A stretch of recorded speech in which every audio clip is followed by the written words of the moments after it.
there will be disagreements. You just need a resolution algorithm, not really an agreement. If you're working on something and it's going nowhere, you can be passionate as much as you want. Passion is your investment of time. The person who benefits the most from a connection is the data center. This is another term I only learned recently: unicorn, decacorn, whatever corn, I don't care. The day you see even a $500 go into an account you set in the bank for your company, and then you see the next month is $1,000, and then that is already very pleasurable. Okay, I don't know, for me at least, I always found, wow, I created something. But I think that idea that somebody is using your stuff and then they're paying you for it because they see value in it, people should focus on that. Whether you get to billion or not, it's really going to depend on, a little bit of luck and trajectory and problem set. That maybe the first problem you try is not going to be the one that is huge. I think a startup success is your customer success. Welcome to Founder Cohort. Today we have Ram Rajagopal, the Stanford professor, who's cracked the code on turning research into revenue. Inspired by his entrepreneurial mother's restaurants and import business, Ram has founded 3 successful startups, including an AG tech company that scaled to 100 employees before acquisition, and his latest venture, Gridcare, which landed 10 customers and raised $13 million in just 8 months. Ram has mastered the art of bridging academic innovation with market reality. His secret weapon? Obsessing over customer problems instead of falling in love with solutions. In part 2, Ram reveals the exact playbook he uses to transform research into revenue, including why he tells every PhD student to finish your degree first, his counterintuitive approach to finding co-founders, and the 50-plus customer interviews that led to Gridcare's explosive early growth. We'll dive deep into why most academic founders fail, how to build your unfair advantage network while still in school. Whether you're a researcher dreaming of startup success or an entrepreneur looking to validate your next big idea, this episode will fundamentally change how you think about building companies. Let us get started. I also want to switch gear to another part of your life. I know that you're not just a researcher, but also an entrepreneur. Tell us a little bit more about your entrepreneurial journey. What got your initial inspiration of being a startup founder? Yeah, so, just rewinding a little bit, back when I was a kid, my mom she's always been very entrepreneurial herself. She's done, restaurants and a import-export business from India.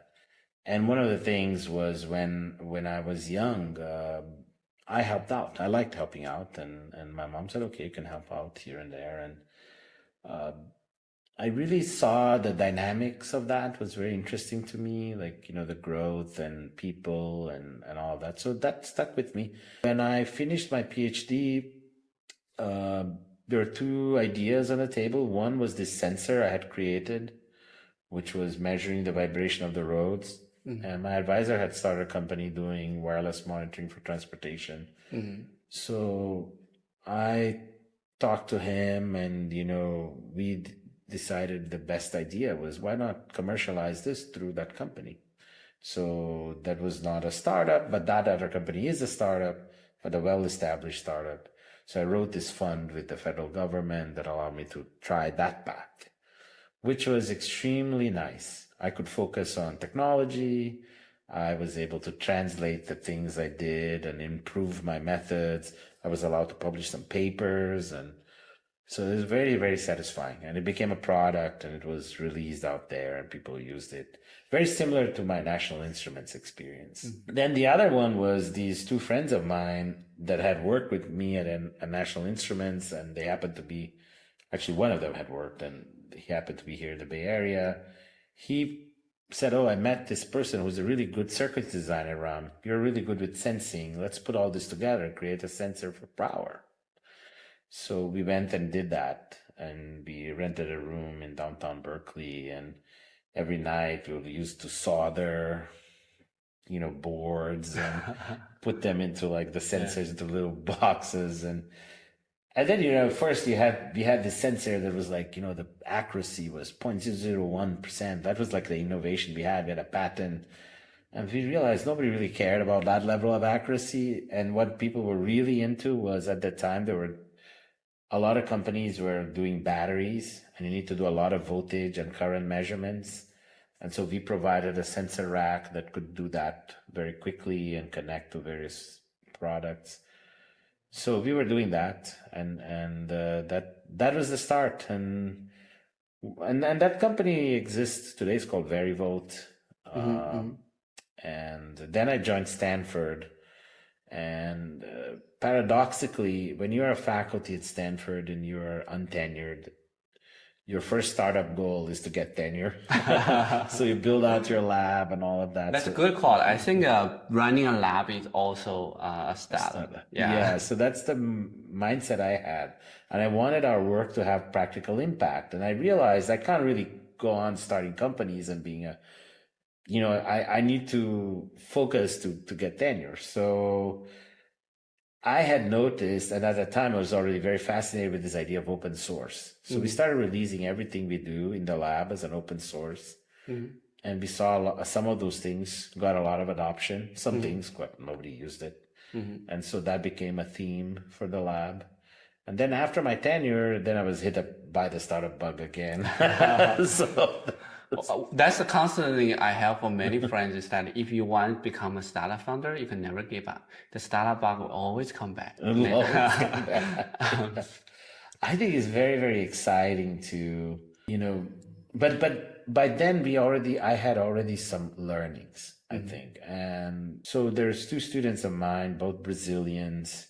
They wanted to start a company in Brazil with a different philosophy, because a lot of the startups in Brazil, what they call tech was really like making some app. They wanted to have actual technology, some research developed and then deployed and be successful at that. And their idea was quite simple. Look, we can use a lot of machine learning and take the data from agriculture and process it. And I told them, look, I know nothing about agriculture, and this is a whole new system. It'll take us 2-3 years to learn it. And so, but Brazil is huge in agriculture, and which is really true. So that's an area we can potentially have success. So we started this company called Gaivota. We raised some money initially through a seed round and pre-seed rounds, and we built up the company to something like 100 people. Found the customers, found the whole story, but it took a while to do that. Even though we already had all our technology, which was like processing satellite imagery to identify what is being planted, and then also take their data from the field and kind of assess the performance of the system.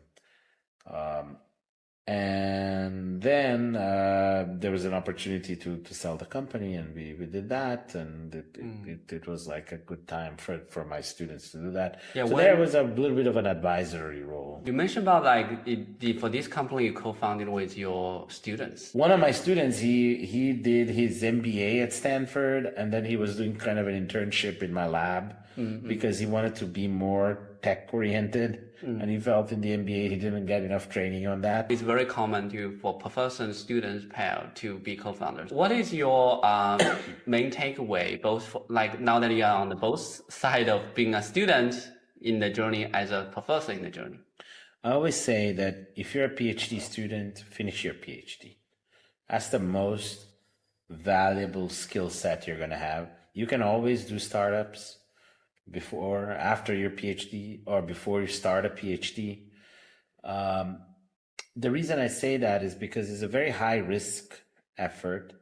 And for example, in most universities, you have conflict of interest rules that forbid a student and a professor. If you are still my student, I can't start a company with you. I can, but it's very complicated. And that already imposes a big strain on something that is super delicate. A startup it's a very delicate setup. It's not super robust. Any little thing can derail the whole startup. And people always think about money. I don't even think that is the big issue. You need to know whether you can work with those people in extremely stressful situations. Exactly. Where, you can have breakdowns in communications, people can show sides that you didn't know exist and all that. And so doing that when you left a PhD, it becomes a huge pressure on the student as well. So I always say that's the first thing. So if you're in a master's degree, yeah, finish your master's and do it. That's easy. If you're in a PhD, finish your PhD and do it. It'll be worthwhile. The second thing is what I noticed is to start a company. A lot of us often think about you have to be first, you have to be completely new. And very few people actually think about who is my customer? Let me talk to as many people as possible about what problems they have and what skills I can bring to solve that problem. You might think it's a paradox, like, oh, but if I tell them sort of how I am thinking of solving these problems, then they will just steal the idea. Well, if the idea is so easy that by you saying something, they figured it all out and they're going to do it themselves, which is extremely rare, then it's not worth to be a company. But those conversations, those interviews and network you build will be very important, because the first hardest thing to start a company is, finding your co-founders. The second hardest thing is to bringing in some customer. The third hardest thing is finding the employees to work for you. So for me, those are the three hardest. The easiest thing is the money. I never had any money issues in any of the companies I did. There's always like more money to take than what we ended up taking. So I think the learning for me is, if you are in the university and you want to start a company, use that time, use your PhD to build this amazing network. Talk to people about problems, go there and learn. Because once you have the network formed, when you graduate, then you can turn it on to actually find problems you can be an entrepreneur on. Not always the thing you're doing for research needs to be the thing that you start a company on. And not always you need to be first. You just need to solve something for somebody that has value, and you have to convince them to pay for it. That's the formula that I've seen now to work really well. All the other things, sometimes they work, sometimes they don't. This is like a tested and true formula. Yeah, exactly. You mentioned such a great point, and it's so useful for people who have more in the school students or like a more technical background. It's like you don't have to do the thing that you did for PhD for your startup. What really matters is what customer wants. And so there's like a difference between the two. A lot of the PhD students, when they graduate, they want to do startups, like, oh, this is my PhD dissertation. I only do that. Yes. The real world doesn't work in that way. Yeah. And that time when you were a PhD student, the world will be very open to you. Companies don't feel threatened by PhD students and faculty, and they think the university is a more open place. So if you use your time cleverly, aside from doing your research and doing really well on that, build out this network with colleagues. And that's also very important. Like people with different skill sets, who can program, who can do this, who can do that. The second thing is to build it out outside. Go and talk to companies. Let's say you're working on the electricity sector, like I am. Talk to utilities, talk to Siemens, talk to startups in this area, or participate in their workshops. Maybe organize something on the campus for the students. Right, yeah. Because you will create such a network that will help you really see where the opportunities are very quickly. And also when you decide to do something, they will all be cheerleaders for you, which is another important thing. If other people are supporting you, then your company is going to be successful. It cannot fail. If you are just starting out from nobody knows you, nobody knows who you are, what you're doing here. Yeah. So those personal relationships, I think, is as important as the technical capabilities. You mentioned such a great point about startup building, because a lot of people think startup is just one isolated thing. You just find a co-founder, you have a startup. That's not true. Like the startup is actually just the tip of the iceberg. The whole iceberg is the support network, and that takes time to build. And like the advice you gave, you should take your time. As you are in a student, just connect and build the network in the campus. There's like tons of opportunities, like Stanford provides and many other universities provide. Entrepreneurial club, the people, the mentors. They will be the people behind you when it's a time for you. When you finish the degree, it's a time for you to just start up.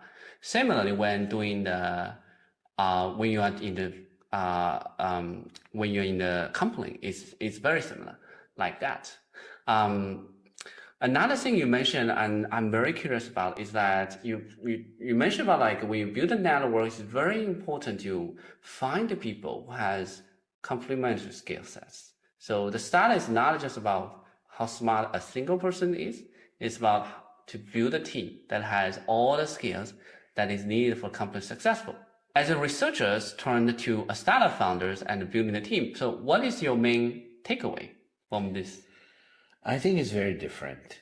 In research, I'm looking for people who are independent thinkers, who can kind of find a topic, run with it on their own, and sort of build a mini company themselves, like a whole thing around their project and so on. And they also have some depth technically on something. If they don't have it, that they're keen to get it.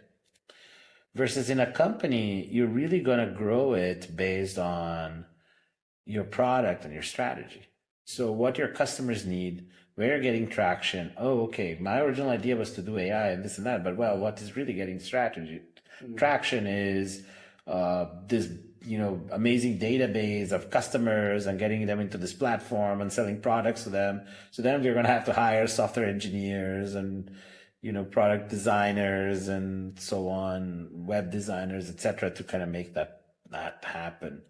And I think the second thing is I think the first 20 people are the most critical in any company. How did you find your first 20 people? First, you find really your one or two co-founders, and have a very, very level of trust there, that even if you don't necessarily always agree, you go with it. Because somebody disagree but commit. Disagree but commit. I've seen that's because I think this thing that people will agree, particularly founders in a startup, is an illusion. These are all, you are already a very independent person to be thinking about a startup and to be a founder. And if you meet another independent person, there will be disagreements. You just need a resolution algorithm, not really an agreement. If you wait for agreements, you'll never agree on anything and nothing is going to happen. So you need to create systems and processes and ways of thinking. And in that initial set between the three of you, each one has to bring 3-4 people into the company. And that's going to be your, 4 times 3, 12 plus 3, 15. That's like your first 15, 20 core people. team, Core team. And then at that moment, then you will create a good initial team means that everybody that comes later, they're going to meet those standards. So that's very, very important. I always noticed in companies and even in the lab, people want those leadership positions. And they always think, okay, my leadership means, technically I'm proficient, which is true. You can get to some level of leadership by your technical knowledge. You can guide others. But a leader is one that is also responsible for outcomes beyond the technology. So you are supposed to hire people. To hire people, you have to build out a network. To do that, you have to spend time doing that. So it's not everyone who wants to do that. Second, you also are responsible for communicating the results of your team and group with other teams, other groups, other people. How do you do that? If you haven't been used to doing that, it's something you need to learn.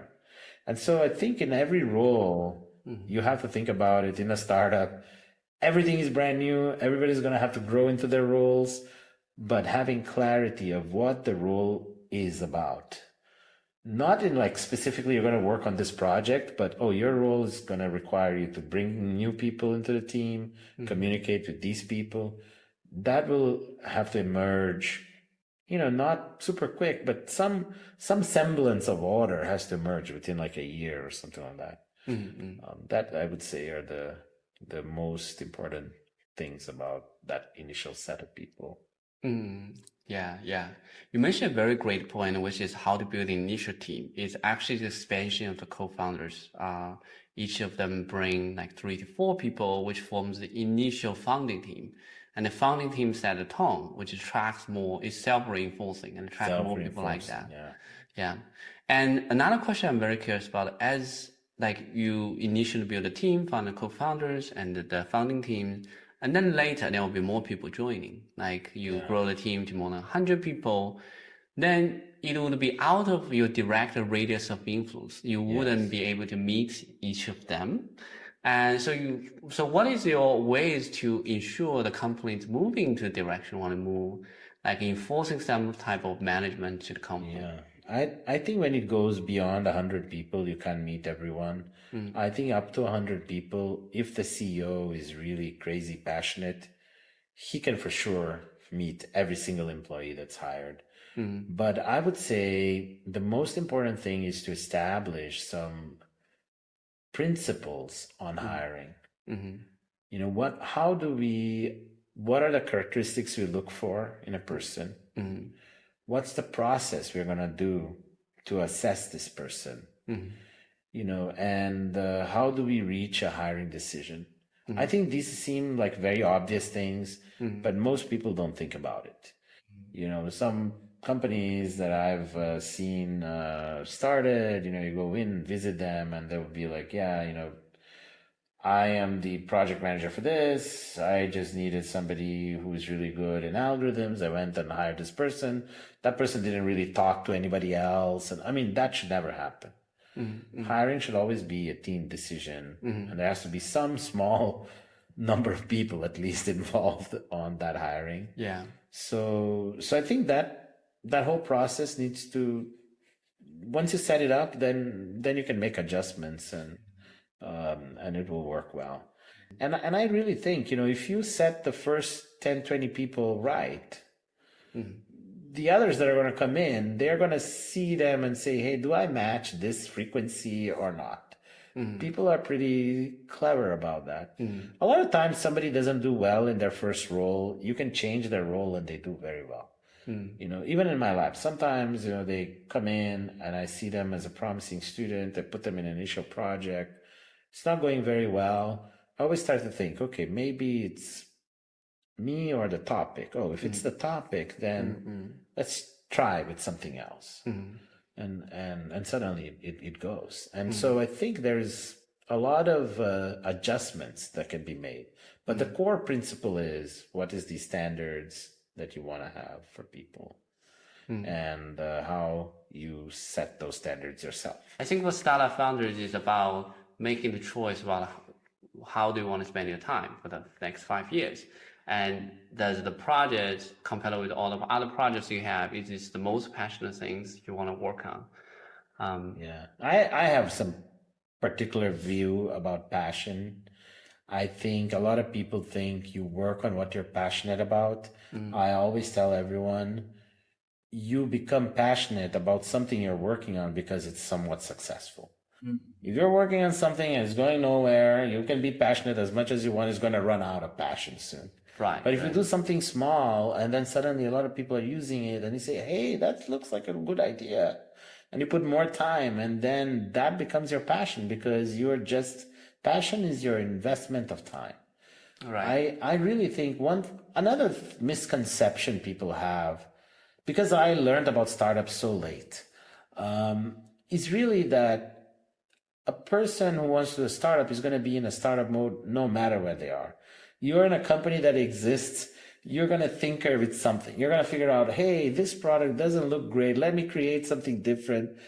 And it will create disruptions in the company, because I used to do that, you know, and I feel it's just a mindset about if you think something can be done better, do it. If you're curious about something, experiment with it. That's the mindset. It's kind of and no matter where you are, you're going to be doing it. And then when you do it in a company outside, it's just that like you're doing it, you know, on a different context and with a lot more challenges. By the way, I think that the biggest issues once you start your own company, you have to worry about so many things like money and you know, the running of the operations and getting customers, and so that becomes new things that you have to address. you mentioned about you are very passionate about the energy projects on that. Yeah. And then later, after exit from company, now you are working on a new one. Tell us a little bit about that. Yeah. So, so my first company after my tenure was Gaivota, and then we sold it. And since my end, actually, even before, I was always trying to understand what are businesses you can create in the electricity sector that could scale up? And I quickly figured out that a really good way to learn about that is to help other people who are doing that. And so either through an advising relationship or partnering with them from a research perspective and using my lab at Stanford. And so I did that a few times, and advised different companies. Some of them are like AutoGrid that were very successful. And so I started seeing, okay, really in this sector of electricity, energy, it's not just about technology. You really need to have a very strong network with utilities who, whether they are your customers or not, you're going to have to interact with them. And successful interaction there really depends on a deep network with them. So I built my utility network, but I also started meeting other people that were doing that, and that was one thing. And so this went on for a little while, and in 24, I was advising AutoGrid. AutoGrid got sold and had a very successful exit, and the entrepreneur running it, Amit Narayan, he was always telling me, Ram, you're doing all this amazing AI stuff and it's all kind of in open source. You should take it all together, put it together and launch a company. It'll be very successful. And I said, yeah, Amit, but we need these customers and this and that. And so finally in 2024, I said, okay, now it's time to go and, let's explore this. And I partnered up with Liang Min, who's executive director for Bits and Watts, the program I am a director for and one of the founders. And then we said, okay, let's talk to utilities. Let's see how, what's happening with AI. What are the problems they're having? And then I said, Amit, maybe, you can, help us out a little bit. You have a lot of experience doing that. And so the three of us went out there and really started having lots of interviews with, customers. And the first thing every utility was telling us is there's a whole bunch of data centers coming in and asking for connections. And it's become such a nightmare. We have so many of these requests. We have the governor of the state complaining, and we need to address this. This is something that if you can help us, it'll be amazing. And then we started talking with data centers and then looking at this problem more deeply. Our team has a lot of electrical systems experience. We sort of understood what's going on. Basically, utilities have this, 50, 60-year-old method to give a concession for a connection where they analyze the grid and say there's capacity available. This thing is very outdated. It doesn't take into account all the capabilities of these new loads. And so there's no sort of any flexibility that's incorporated into it. And all the other startups and companies, they just seem to be rebuilding tools to do the same answer faster. So yeah, today the process takes 6 months and then the answer is 0. I don't really have a connection right now. It's going to take me 7 years to give you something.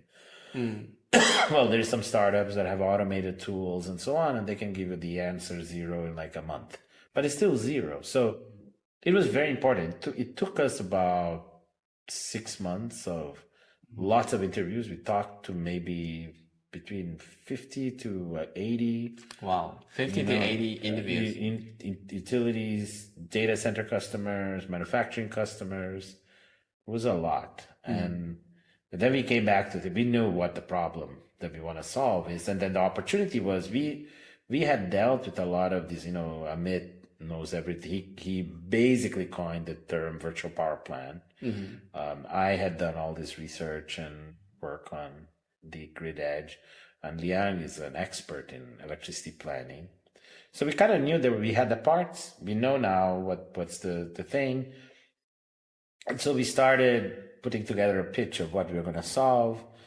And then we approached the utility and said, look, from our previous experience, and you can see how important it is, and from our advisors' advice, they all said, look, the right way to see this, you don't want utilities to be your customers. They have to be your partners. And the customer should be who benefits the most. And the person who benefits the most from a connection is the data center. And the 1 megawatt for a data center is worth a lot more money than 1 megawatt for the utility. So we started with that framework, and then we went outside and pitched without actually having any real product, other than we have a history of a lot of technologies we've developed, and we have all this AI we have done.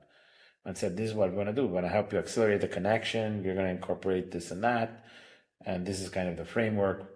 And, given the quality of the founding team and also the desperate and dire need that everyone has, they said, yeah, we'll sign up. And so even from the day we started, it took us about 2 months to have the first customer, 3 months. So it took you 2 months to get a first customers.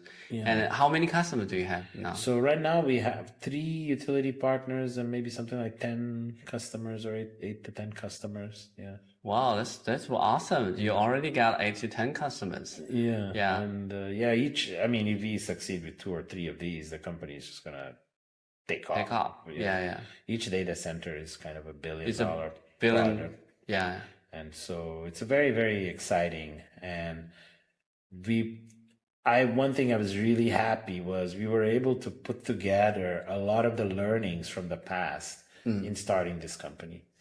The other thing we avoided was the creep of we need to create enormous products and all that. And really, let's focus initially on solving what we need to meet our initial goals with each customer. And kind of, we have a North Star here. We also have, some OKRs, and we're just going to do that. And making everybody stick to that, it was always an effort, because we had such an amazing team and they can produce anything. So, but that has been extremely helpful. Yeah, I think the approach you did is also very fascinating. You mentioned about you actually talk with customers without even having the product. Yeah, no product. And then after 2 months, you actually land the first customer. Did you have a product then when you had the first customer? I think with the first customer, we already had developed a basic. So you took the 2 months, you get a verbal kind of soft commit from the customer, and then you build a product. And when we say product, we had a first method to kind of replace what they were doing, which kind of was basically their method with some changes. So we now have 20 different strategies that you can apply to obtain more capacity. This was just the first one we came up with. Right. And again, that was, let's say, 2-3 months after we had all the interviews. So the company was started, I think, in June last year. And then by the end of the year, so we did these interviews for about 4 months, and then end of the year, we had our first customer. But the most important thing is in those 6 months, we also hired the initial team of people that we wanted, so that they could create all these, as you start to see the demands for the customer, you have to have people to implement it. And right. So when did you make the first hire outside founders? Oh, I think the 3rd week. So Liang already brought Adam, who is our kind of one of our power expert whiz kids. I mean, kind of real power expert within the first 3 weeks. Yeah. We didn't even know exactly what we were doing then, but we said, we need somebody who can do power systems modeling. It's very clear any AI for power is going to need that. So then Liang said, yeah, we can have Adam. And yeah, exactly. Actually, that's also related to one point you mentioned about this and supporting network. It's oftentimes, for example, in these cases, even you just started last year, the fact that so many talents are ready to join you, so that you actually can hire them so quickly and build a product so quickly, is a skill. Yeah. We also had other things happen. So, for example, since we had Bits and Watts, this program that I direct, and it's an umbrella program for all of the electricity research at Stanford, and we connect our faculty with the utilities, and the utilities pay a membership fee and all of that. And Liang was the executive director for that. Well, the first 2 out of the first 3 customers, they're all members of Bits and Watts. So you basically have this additional association, which is like serve as a parking lot of a potential customer there. Yeah. We don't think of them as customers. They're really interested in research. We have worked with them for nearly a decade. But the relationships are there. And when we started thinking about this idea, and we had an initial pitch to go and for the utilities, we had those relationships. And Amit had relationships through AutoGrid. We had it through Bits and Watts. And so that also was an immense advantage. Because imagine you're starting the same thing and you don't have all this. Where do you even start? How do I even get to utility to listen to me and take me seriously? I mean, they know our track record and they have seen what we've done before, and they've been engaged with us in other contexts.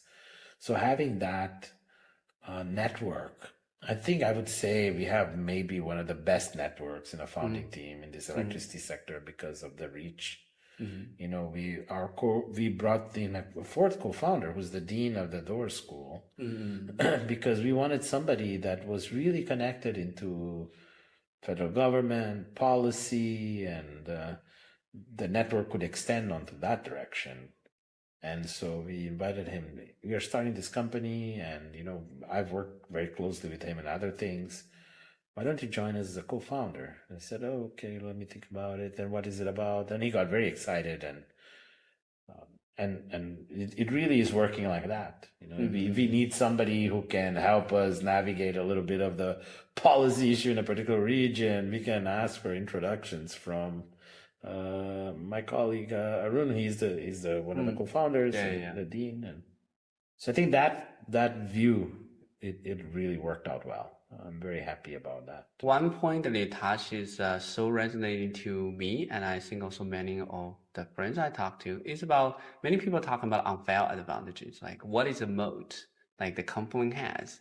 And initially when you just get started, you just have like you and co-founders and nothing else. Like so actually the moat you have is basically your personal network, like your personal unfair advantages that always come to you, like personal relationship, the resources you have, the people who trust you.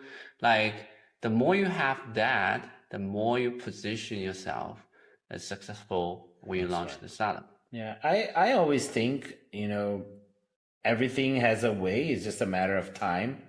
If you want to do something quickly, get well-connected people that you get along with to some extent, and that are passionate about, still have that passion to do something big. Right, exactly. But, you know, aside from that, even if you have already started something and it's going pretty slow, sometimes you have to start opening up and bringing in other people, you know, as advisors, and, you know, explaining what you're trying to do, and, you know, so that you can find your niche and create this network. Because I think we overlook a lot the value of that in startups. And in electricity systems, I don't see any company that can succeed without that.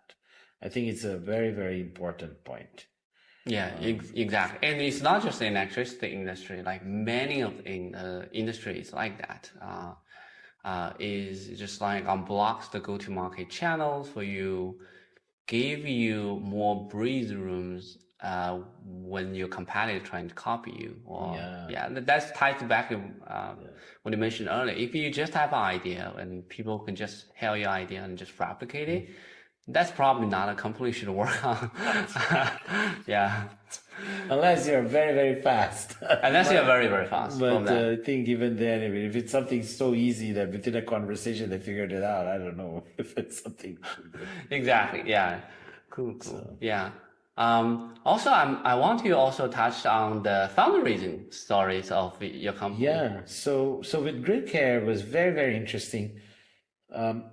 At the very beginning of the company, we already had the support from Breakthrough Energy, because they had approached us and they wanted us to look into a different area, and they were getting rid of some developed product they had been developing in their science division, and they wanted that to be absorbed by Stanford, and we said no, and we're not interested in doing that. But we are doing this thing of AI and planning, and so they said, oh, okay, so the money we were going to give you to do that, we can give you instead as a research fund to Stanford. Not a research fund, as a fund to start this exploration of this company. So that was so we had a very early, a little bit of funds to fund, one or two people to help us to do all the customer interviews, get some initial technical things going, and so on. And then once we had our story of who's our customer, what's the value we're delivering, and then how do you make that value happen, and what are the obstacles to reach that? Then our first pitch was not even to investors, because we had this initial money and we kept a very low burn. We rent this office where you get desks, and it's a completely shared office and all that. So the idea was, let's get one or two customers that are maybe they haven't signed, but they are in an advanced ramp, because we know then our pitch is working for our customers. If it works for our customers, it's going to work for the VC. So that was the idea, and it really became that. And one of the smarter decisions we made was, we did this pre-seed round early on, when we had no product, no customer, nothing. That was the team and the vision. And that was it. And we all, said, okay, we'll put a little bit of money, but then we also had Breakthrough Energy. We had redirected money from them. And we had Clock Tower Ventures, who's one of the funding VCs. So there we worked with Shanice, and we felt she was really, really good. And we ended up convincing her to join us in the company. That's good. Because she was really good with strategy, with organizing things, making things happen. And so when we went for the fundraising for the seed, we had an enormous unfair advantage. Our CEO was Amit, who was a very successful entrepreneur, the Stanford faculty, all our connections. And then the person who is doing the pitch, like the slides, helping us prepare, she was a VC, so she knows everything that needs to be done. And but the thing that really clicked with everybody was, we told our story very plainly. Here's what the product is. This is what we do. And we have these customers that are in the ramp. They're coming in and they're desperate and they need this, and these are the risks, And then I think that was very, very easy. The biggest concerns were much more on, you are a faculty, you're not full-time in the company, so how is that going to work? And so in Stanford, they give you up to 2 years of leave of absence to go start a company and so on. So I'm just going to use that for this company. Wow. So you take 2 years leave from Stanford. Yeah, when the CEO thinks is necessary, I think it'll be very soon. So yeah, that's my idea. And then, help finish building the team up and get to the next milestones.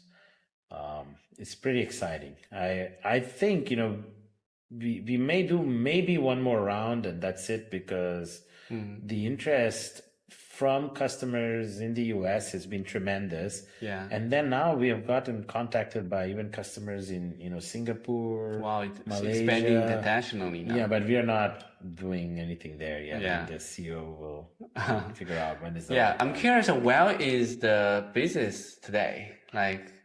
Yeah, so we did this seed round that we are announcing and made the 28th officially.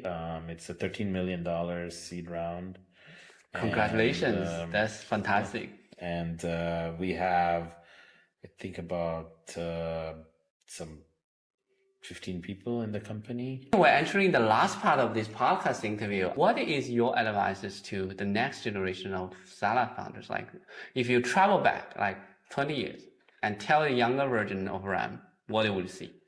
I honestly, I feel I don't need to travel back because we have seen such a huge leap now with AI. It's such an exciting time. Maybe I'll tell Ram to take like a future, machine to the future to come and land now a little bit younger. But I think it's a fantastic opportunity. I think we are entering a time now where the real key to startups and success is going to be how much can you go out there and find customer problems to solve? And fortunately or unfortunately, this is not a skill we are taught in school, at home, or in college. This is something that nobody's teaching anybody. And so if you develop it yourself, you're going to be extremely successful because the technical pieces are getting easier and easier. With all the support from AI tools and so on, you can have a lot more done for a lot lower cost. If you just think about it, when I first heard about startups, the 2000 something, 2, 4, 3 or 4, when I was in Berkeley, to do a small demo, right? You need to have somebody who understands cloud, you have to have a programmer, database. You need like 5, 6 people just to create a proof of concept. Today, I think you can do, for many things, an initial proof of concept that's like maybe you ChatGPT and then you outsource this online to some developer to to work out all the kinks. But you have to know how to do it. So I would say the 2 important things. 1, learn to go and understand an industry, get involved in it, find customers, connect with people.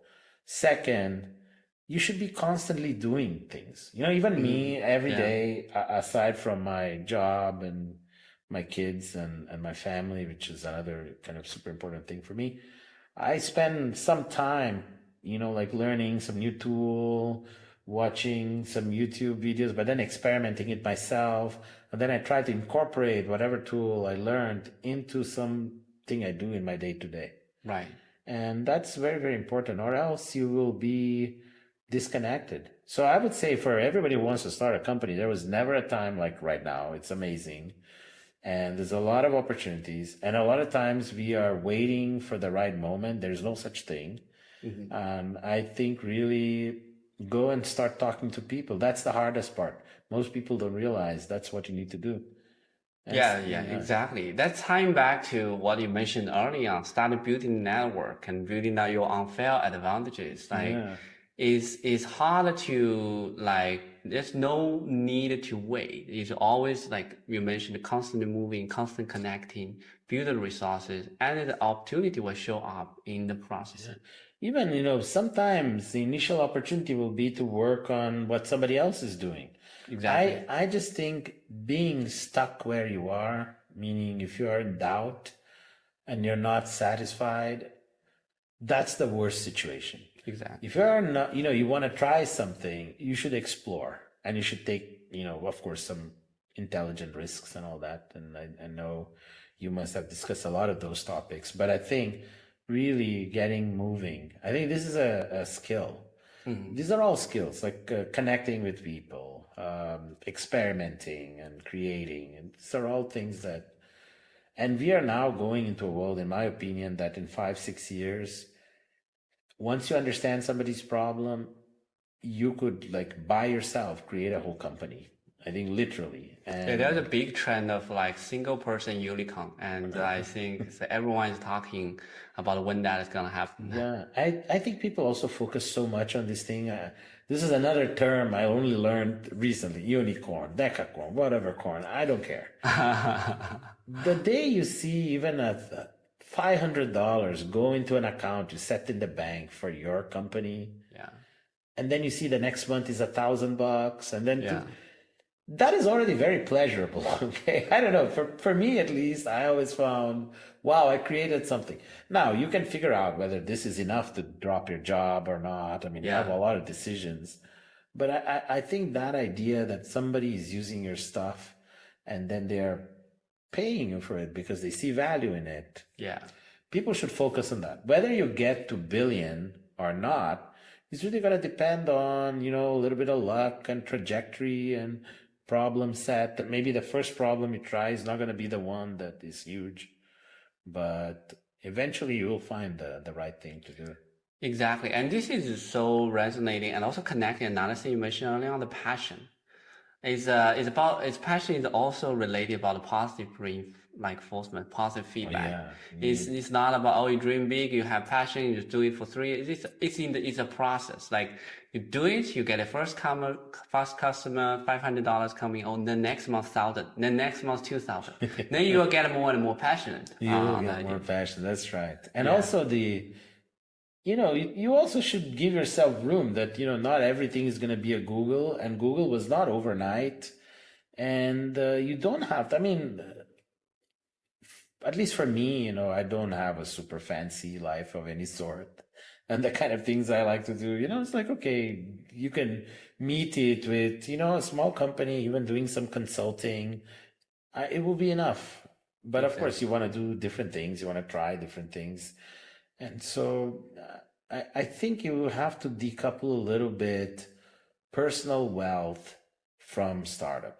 I think a startup success is your customer success. And if you're focused on that, and that is something that drives you and it can make you an earning, do that. And then if you want to earn more, you want to do something bigger, then you have to but you have to have the experience to understand what makes something grow bigger. How do I find the right question? This is not something somebody can teach you. This is the problem. Right? Because I read a lot. I did all those classes in Berkeley and management of, so it's very hard. You need to be part of a community and do trials, experiments, and then see how far each one goes. And if you already have a job, this is great. It can really be a good buffer for you because you take your weekends and nights and evenings and do that until you find something that keeps going. Exactly. And well said. Like you mentioned about startup success is your customer success. That's kind of agree more. And then founders and future founders need a playground for experiment and try, connect, build network. In fact, that's the reason why we built the founder cohort community is to provide a space for a lot of founders and future founders to come to connect. And yesterday we even have the events like people just come and naturally they realize, I'm your customers. And yeah, so that's so, and also so grateful for like experts and with like people like you with so many experiences to come and share with the community. I have one last question I have for you. Do you have any recommendations for books or podcasts that you would recommend to our audiences? Oh, yeah, I have books or podcasts. Unfortunately, I don't remember them at the top of my head, but I would say, number one, right now, I'm subscribed into so many YouTube channels focusing on two things. One on AI and, applications and how you make applications and this and that. So I'm getting myself proficient to the different levels.